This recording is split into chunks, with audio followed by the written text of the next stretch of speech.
Welcome. You are listening to the Be a Better Being podcast, hosted by Michelle Zellner and Sasha Berscheid. Michelle and Sasha are here to give you information and inspiration to help you live your healthiest, happiest lives. Thank you for tuning in. We hope you enjoy the show. Greetings. Thank you for tuning in to the Be a Better Being podcast. I'm Michelle Zellner, your host, joined today by the best pod partner ever, Sasha. Good morning, my friend. It's me. Yay! We get to have a conversation, just the two of us, which it's been a while since we've done that. But given that it is April and Autism Awareness Month, and you have gone through some really incredible experiences, I would say, in the last couple of months with your whole, family, the dynamic, the adventures and events and the things that you're learning. And I thought it'd just be a nice way to kick off the month with some uplifting conversation about the things that are kind of opening up a whole new world to you. So I'm going to let you just take it away. Yeah, thank you so much.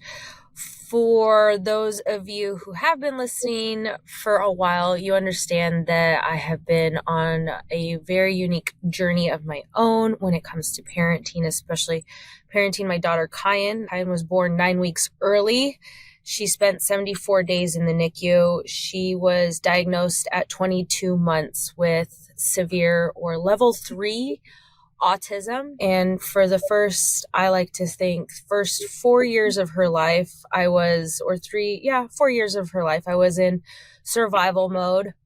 And there wasn't, at least for me, I wasn't doing a very good job of trying to connect. I was just truly trying to survive. So I didn't really experience the, magic and whatever it is that some moms might have with their newborn children or toddlers or whatever it is. And mine was more like, why isn't she hitting milestones? What is happening? Like, how do I get her help? What do we need? What tools or, iPads or service dogs or therapy?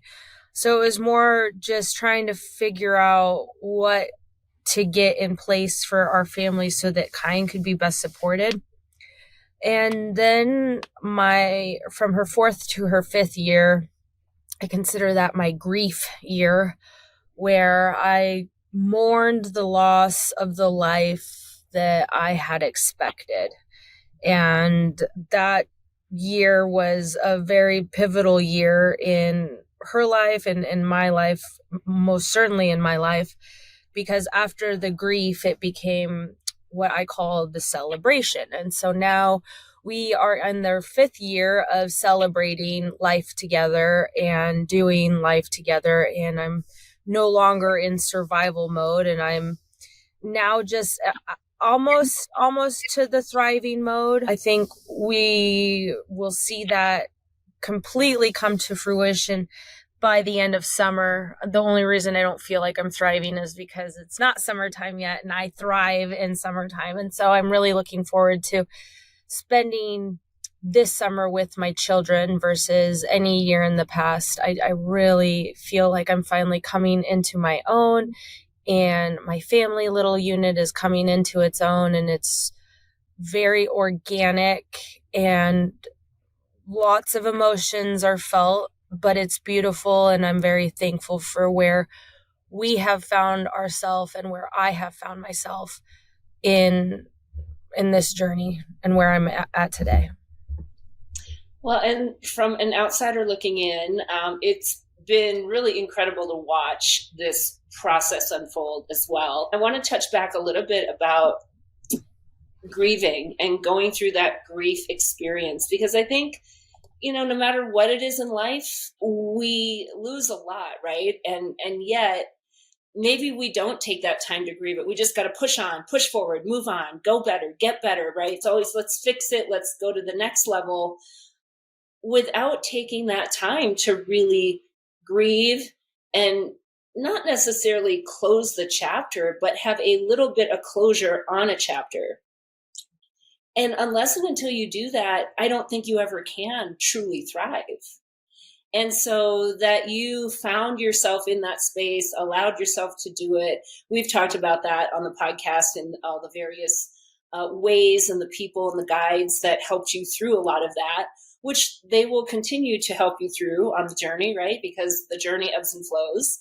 But for anybody listening who's maybe gone through whatever kind of struggle it is, and maybe life didn't turn out the way you thought it would, or you're in a place in your life that you didn't expect or you didn't plan for, or this isn't what you asked for, if you haven't allowed yourself that time to mourn the loss of what you thought you had, what you think you were going to have, what you wish you had, I really encourage you to do that, because otherwise it is always going to be something that comes back at you in a variety of ways at various times throughout your life, and probably will really never allow you to fully grow into your healthiest, happiest version of you.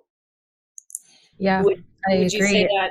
Is that a fair assessment? I think that we limit ourselves so much, and a part of that limitation is not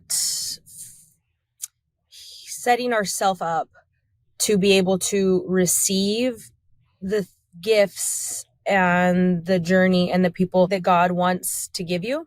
And my example of this is my trip that we recently took to Disney.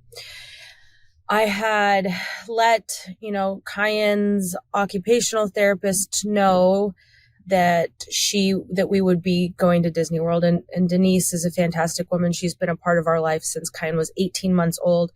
Kyan was her first baby client. So the very first literal baby she'd had 3-year-olds, 4-year-olds, but she had never had I brought her an 18-month-old to work on all of the things, speech and all the different fine motor skills and stuff that Denise and her team work with her. And so we are very important to Denise as well. But she had sent me a text message the week before, or the week of our trip, and she had said, hey, if you contact TSA up to 72 hours ahead of time, they will make accommodations for you and your child and your family. And, I don't know if I would have even received that text message in a place where I would have done something even a year ago. You know what I mean? And so through the process of healing, now I'm able to receive even little tidbits and advice. I'm not out of a place of, I don't want to say suffering, but sometimes when you're really not doing okay and people give you advice, you just push it away.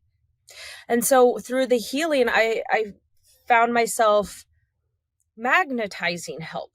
I do need help. I am not, I can't do this all on my own. I can't fight this on my own. And so, I did contact TSA, and it was from the beginning of our trip, my family and it was my husband, our 2 children, and my mother, we went to Huntington Beach, California. And I just don't even, still to this day, even though we went on it, even though it's past and we'll never get it again, I still don't feel like it existed. I feel like it was just a moment or a vacation that was so incredibly healing for myself, so incredibly healing for my mother. My mom cried. Sorry, Mom, I'm outing you, but she cried to my face in front of me 4 different times.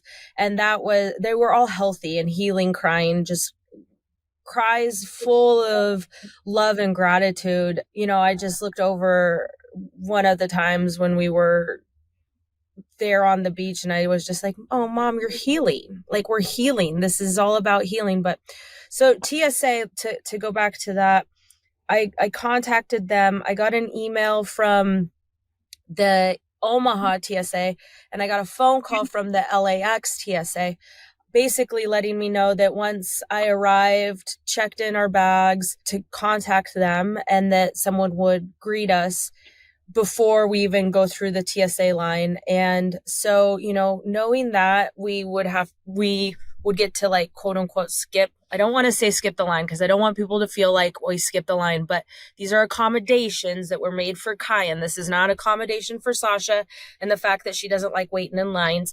This is an accommodation for Kyan because she cannot wait in lines. And if she does wait in lines, she is very disruptive to everyone around her. It's very difficult to keep her in a line, to keep her just put, I guess. And so they, escorted us to the very front of the line. I have known traveler number or whatever. So I have the pre-check, the TSA pre-check, which makes things even more easy because they already know that I'm okay. And so then the two children, they just had to go through the little metal detector, and that was it. It cut the line, go through a metal detector, and then just then they were just smiled and they're like, thank you. And I'm like, what just happened? Like, how was this just so incredibly easy? And that was our entire trip. The entire trip from beginning to end was just seamless. And all these people just were magnetized to us to just give us words of affirmation and tell us that they see us and congratulations, and we're doing so good, and that we're excellent parents. And it was out of this world. I'm just completely in disbelief, even thinking back to the trip itself. Well, and I think for someone of your personality type, especially someone who is I can do this, I can do it all. Look at me. I am Sasha. I can take care of everything on my own. I don't need your help. I don't want your help.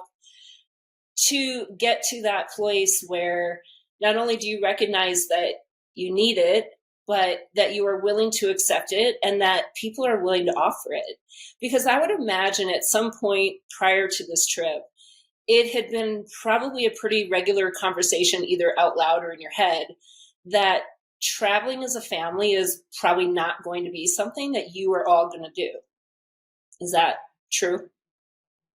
Yeah, this was definitely the first time we've ever flown. I think the person that was most terrified of us traveling was Andrew. He was just so worried that Kyan would get on a plane and start screaming because like she's enclosed, and pressure that gets built up in your ears. I think he was just super worried about Kyan and how she would do on the plane. I was not as nervous as him, but the reason why I was not nervous is because my mom is traveling with us, and Kyan's person is my mom. Like I don't know how to describe, or if there's even like an example of anyone or anyone out there that's famous that I could even be like, this is how they are. But it's just like peanut butter and jelly. They go together, and it makes sense, and they're inseparable. When they're together, they're inseparable. And so having my mom on the airplane, I mean, Kyan didn't notice any difference. She just played with her grandma for the 3 hours. We were very fortunate and finding a nonstop from Omaha to LAX. So it was fantastic. Do I think if we would have done it at a different time that the magic and the gravitational like magnetism of the positive energy that we were exuding, we were able to magnetize that back? I don't think so. I think I would have been really stressed. I think I would have been hostile. I think I wouldn't have been open to traveling as a family. I think there's just a lot of things that it was divine timing. We were meant to go on the trip when we went. We were like, just everything. It just all made sense. And I'm just forever grateful for that trip. It completely changed my life and also has given me a lot of opportunities here at work, and to continue to keep going to advocate, not just for my child, but for all persons with a voice maybe that they feel like has been silenced, or a physical disability, or maybe even a mental disability. And so upon our trip in Huntington Beach, we had decided that we wanted to go to Disneyland. It was about a 30-minute drive from where we were staying.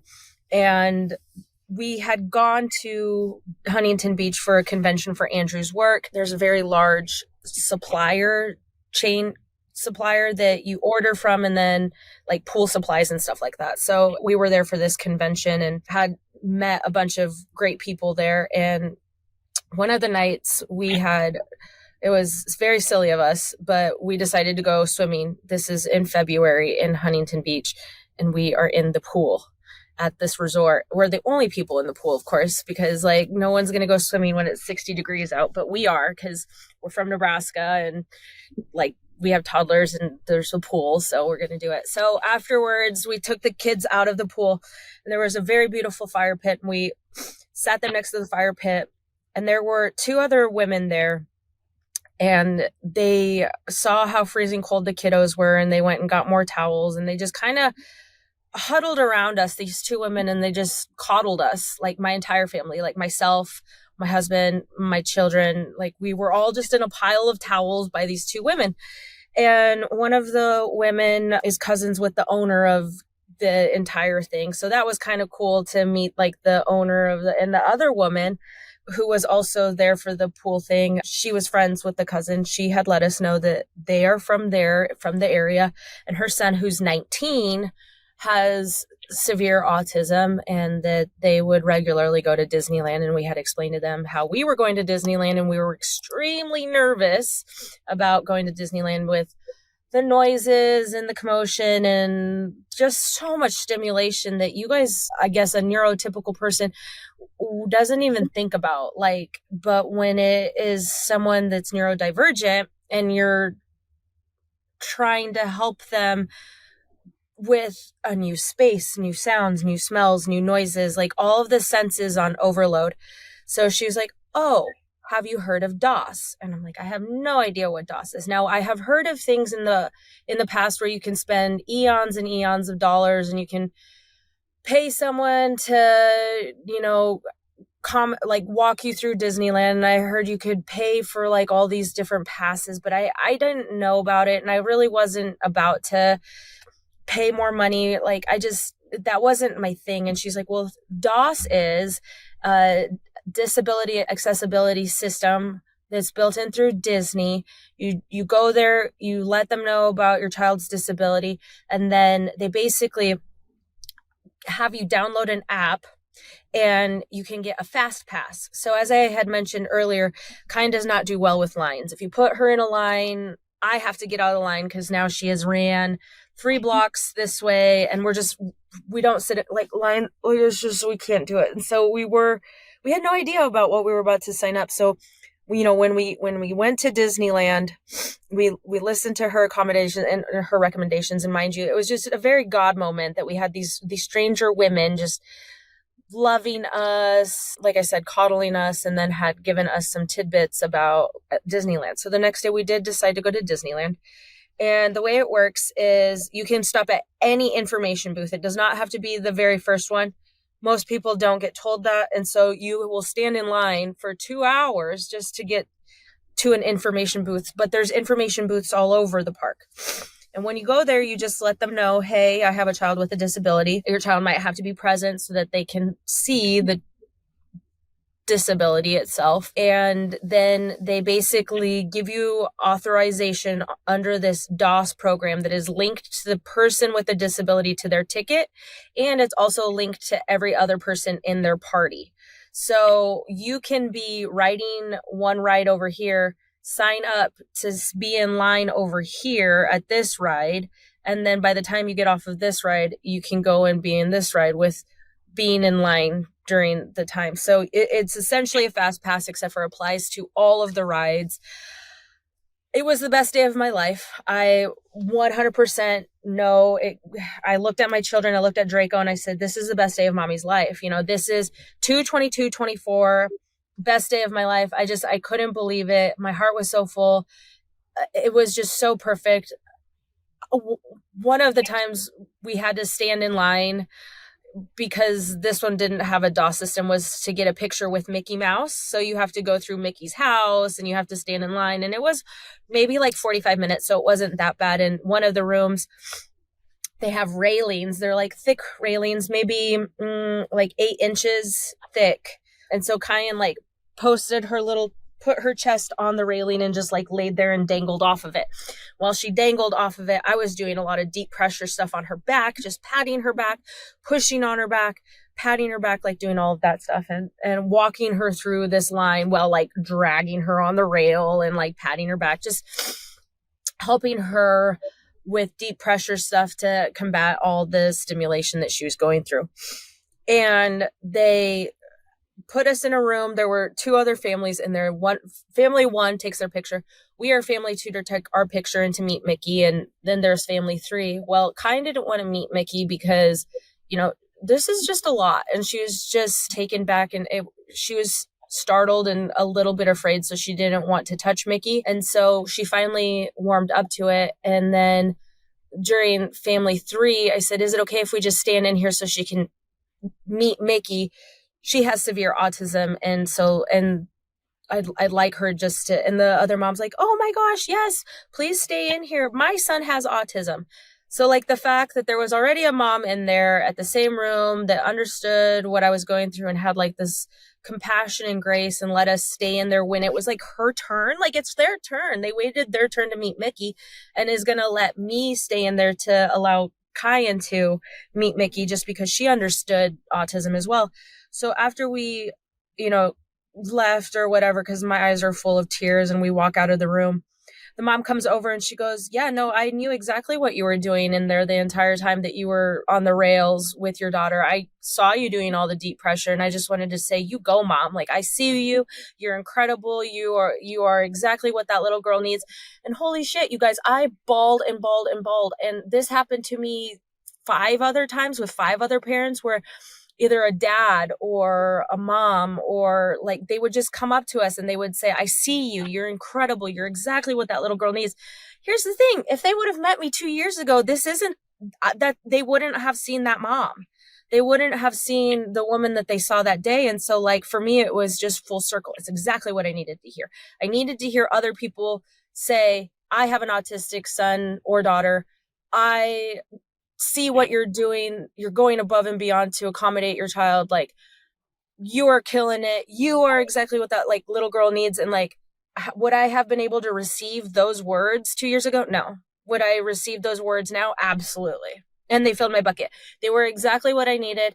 And it was better. It was a better trophy than any of my running trophies I've ever received. Like having other people validate, witness, and see me in my new season of parenting and say, I see you, you're incredible, keep going. Like that's what I needed. And I can only imagine that 2 years ago, Kyan would not have been ready for any of that either. Right. So there's so much to be said about the process and not rushing the process, but being an active participant in the process. I'm guessing there's a lot of parents who are afraid to put their young child, especially in an environment like that, because of what you said, all the extra stimulus and the fear of what is she going to do? How is she going to react? What are the other people going to say or do? And the judgment we might get and how uncomfortable we might make other people. And let's just avoid all of that by not going, by keeping everybody in a nice, safe little bubble, exposing nobody to anything. And yet then what? Then the rest of us don't ever learn. We don't see that. We don't get the opportunity to learn what that is, what's going on, and the people who have the disability don't get to have the actual experience of life either.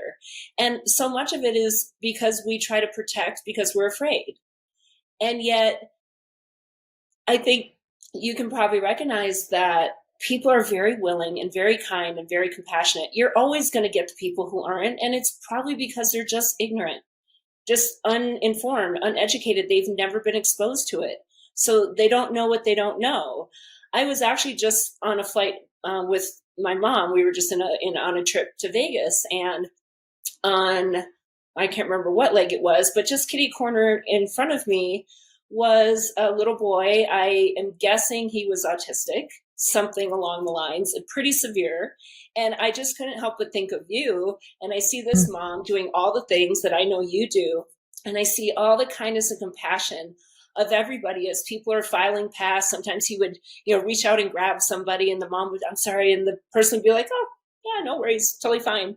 Or they like, hey, buddy, I love your shoes, or something to be kind and engage. I never saw a single person ever express any kind of displeasure, disgust, right, irritation, frustration, none of it ever.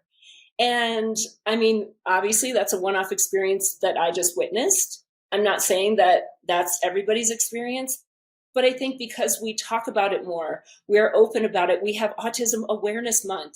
So we do talk about these things to open other people's eyes so that maybe when you hear that kid who's screaming on the plane, you're not thinking, oh my God, mom, take care of your kid, shut that child up, right? Maybe you're thinking, wow, that kid is distressed. And oh, I can only imagine how hard that is for that mom to be dealing with that. And we're just going to all extend kindness. Like, Yeah, it's not that hard. 100%. So we have applied and raised monies for Kyan to get a service dog. And last December was our first match, or like a round to try to match for a dog. And we did not match with a dog because they didn't have any low energy dogs. I do not need a high energy dog. It's the last thing I need right now. I don't need a high energy dog that needs me to go run it. Like, it's just, no. So I have requested a marshmallow dog because Kyan likes to pull tails. She likes to, on bear's tails, she'll take the tip of the tail and she'll just like paintbrush it all over her face all day long if she could. So she needs a dog that she can really get her little hands on and her face and stuff, dig her face into their fur. And the gal had read our post about Disney World, about DOS, about the TSA and all of that. She had said, just wait until you get your service dog. The level of compassion and kindness that people show once they see, that there is a service dog, and but at the same time, like, how sad is it that we have to have something that says, hey, in order for you to extend that compassion or that grace. So that's kind of what I'm working through right now is, it's difficult. Is it is it a terrible parenting job and that's why they're screaming? Or is there like an actual disability that you just haven't been educated on yourself? And so therefore now you're passing judgment when the mom is sitting there or dad or grandpa or whoever it is taking care of the kiddo. The caregiver is just sitting there and maybe they're just having a panic attack themselves because they feel like they can't control the situation. They can't control the kid, or, people are looking at me. You never know what's going on behind closed doors. So that's why I always just tell everyone, be kind. You have no idea what a person is experiencing. So just always be kind. Great advice, as always.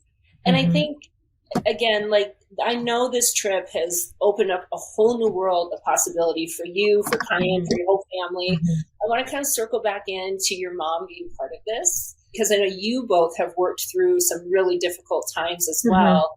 And I mean, just to get to experience all of that together and to have your mom be there to see you being a mom and to receive all the validation and obviously the connection she and Kyan have. I mean, it really is so multi-level, beautiful in so many ways. And I can only imagine how this just really strengthens bonds that are already very strong, but just really deeply roots and solidifies them. Yeah, one of the most beautiful things and I haven't told my mom this, but I've told quite a few people that are close to me. Maybe I shouldn't say quite a few. I've told people that are close to me. But when Kyan was, I would say, like 18 months old, we had gone out to eat and the waitress was like talking to Kyan and was like, oh, did you just wake up for a nap? You're not very like bubbly, responsive. Like, she's 18 months old. Like, she wasn't verbal until she was like 5. So, there was just a lot of blank stare, blank emotion. And I just said, oh no, during this meal at the waitress, I said, oh no, she has autism. And just the waitress, she didn't know what that meant. And it wasn't my time to like go into it. Again, you guys, I wasn't in a place to really talk about it, but I wanted the waitress to know, like, my daughter did not just wake up from a nap. She's not being rude. She literally has autism. So like, this is how she is. She's not going to respond to you. And my mom was with us when we had gone out to eat. And when the waitress left, she goes, you don't have to tell everyone that she has autism. And I was like, okay, but like, why can't I? Like, what? I'm just educating her and letting her know that she has autism. And fast forward to when we were on this trip in Disney, we had gone to, and like, this is just, like I tell you guys, this was such a healing trip.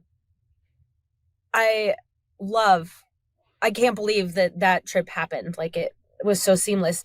How did nothing wrong happen during the trip? Crazy. And I don't have to jinx it because it's over. Like, I can't go back to it. So like, I can talk about it as freely as I want now.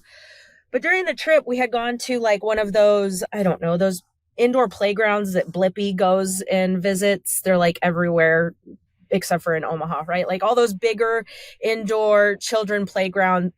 And during that, my Kyan had gone into like the 2-year-old section or whatever, and she's 5. And so the lady that worked there was like, "Oh, I'm sorry, ma'am. You know, your daughter can't, or your granddaughter can't be in this area," because my mom was with Kyan at the time in that specific area. And my mom looked at her and she goes, "Oh, Kyan has autism." And the lady's like, "Oh, okay, that's fine. She can be in this area." And so to go from my mother from, I don't know, like 4 years ago telling me, "You don't have to tell everyone that she has autism," to now like embracing it, accepting it, and now also helping educate other people is like, yes, because there's nothing wrong with autism. Like, and of course that in itself has been a journey for me to even been able to say, right? But it's just a different way of, Kyan has a different way of experiencing life than I do. And she experiences life through autism, where I do not, but at least I can do whatever it takes to be the best. And I guess maybe I can leave it at this, or you can ask more questions. But this 2 weeks ago, I was sitting there with both babies they had in my arms, very much so like when I was asked about what I wanted for Christmas. It was just kind of, like I said, it's complete full circle. I had Draco in this arm and I had Kyan in this arm. Same thing when I started the whole idea of Project Intentional. I had Draco in this arm and I had Kyan in this arm. And they both had their tablets, which whatever, you guys can get on me about giving my kids tablets, but my children have iPads.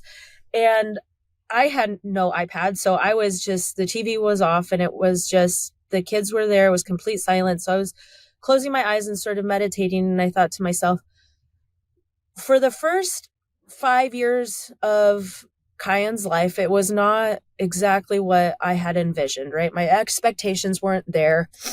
And I don't want to spend the rest of my life thinking, for the first 5 years of her life, I didn't. And then, for the first 6 years of her life, I didn't. And for the first 7 years of my life, I didn't, live up to that expectation, or I continue to elongate this childhood of hers to not being what I wanted it to be for, 5 years, 6 years, 7 years, 8 years, 9 years. And the next thing you know, like, where did that go? So what if I, at this moment, say, this is the time where, yes, the first 5 years might not have gone the way I had planned while she was in utero, but from this point on, I'm going to be the best and the exact version that both of my children, not just my little girl, but both of my children need. I'm going to be intentional with what their needs are, and keeping, taking Facebook off my phone, taking Instagram off of my phone, taking all of these other worldly distractions. And then, that way in 5 years, I don't have to say the first 10 years of her life weren't what they were. All I have to say is in 10 years, I could say her first 5 years weren't what I wanted them to be. But then I'm going to do whatever it takes for the next 5 years. So that's kind of where I'm at right now with them. Is I'm thankful for the journey, right? Because I wouldn't have been able to get to where I am now. Where I am now is I just want to become the best version of myself for them as possible. And in order to do that, I have had to take a lot of stuff off my plate. And now I don't feel like that person that is, can I do it all by myself? Yeah, but I don't want to. And I'm not going to. So if I can't lean on people to help get things accomplished and finished and pushed over the finish line, then I'm not doing it.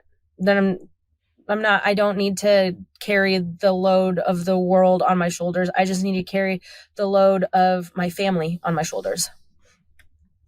And this is that time in life when you are really understanding priorities, right? And getting clear about priorities. And you didn't have to unload all those things. You chose to unload all those things because you were choosing your family as priority. And, there are extra needs for your family.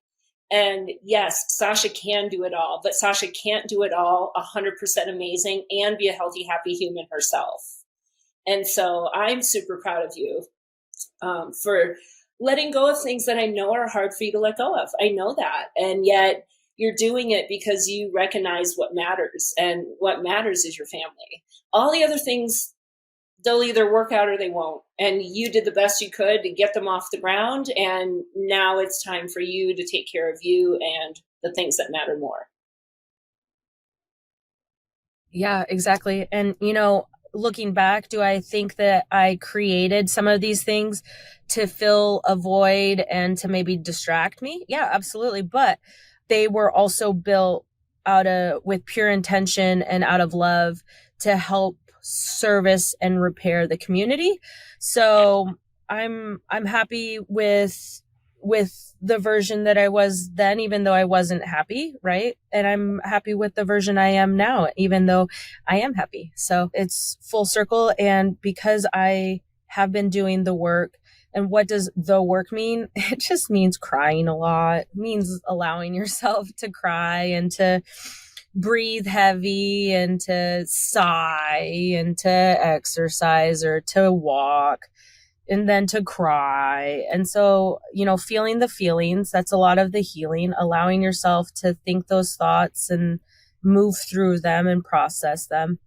Because I've been doing that, I feel like God is giving me more opportunities to use my voice in ways that I never thought possible, and so where and when one door closes, another one opens, and these new doors that are opening are more in line with me using my voice in order to advocate for those who do not have a voice to advocate for themselves.